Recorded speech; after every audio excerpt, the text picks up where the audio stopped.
आपका लेखपाल संघ धरने पर बैठा हुआ है, क्यों?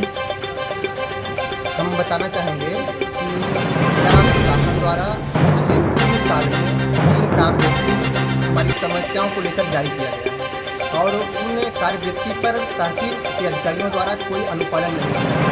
हमारे इस समय जनपद में 6 लेखपाल मृतक हैं, जिनके बहुत सारा बकाया अभी बाकी है। उनके परिजन एक पटल से दूसरे पटल पर भटक रहे हैं कि उनके बकायों का भुगतान नहीं। हम उसकी मांग कर रहे हैं। हम मांग कर रहे हैं कि जो किसान मृतक होते हैं उनके वारिसों को तहसील से निःशुल्क खतौनी देने का प्रावधान है। उनको देने के लिए लेखपालों को निःशुल्क खतौनी उपलब्ध कराई जाए। हम मांग कर रहे हैं कि बहुत से ऐसे गरीब किसान हैं कि जो कृषि पट्टा पाए हैं, कृषि पट्टा पाए 20 से 25 साल हो गया है, लेकिन उनकी भूमि को संक्रमणी नहीं किया गया है, जिससे वो केसीसी लोन या विक्रय आदि का लाभ नहीं ले पा रहे हैं। उनकी भूमियों को संक्रमणी किया जाए।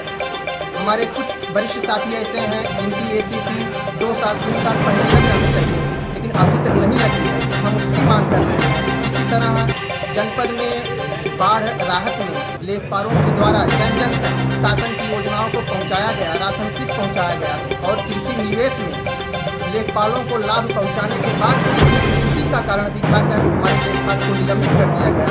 हम मांग कर रहे हैं कि इस तरह से नियम विरुद्ध निलंबन को तत्काल वापस लिया जाए।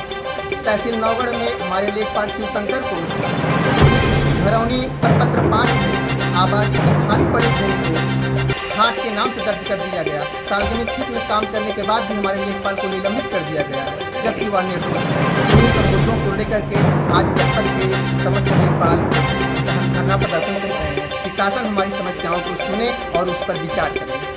यदि समय आपकी मांग शासन नहीं मान रहा, प्रशासन नहीं मान रहा, तो आगे आपकी रणनीति क्या? आज कल परसों 3 दिन हमारा तहसील स्तर पर धरना प्रदर्शन चलेगा और अगर इस बीच शासन स्तर से हमारी समस्याओं का समाधान नहीं किया जाता है तो 2 तारीख से हम कलेक्ट्रेट परिसर सिद्धार्थनगर में धरना प्रदर्शन के लिए बात करेंगे।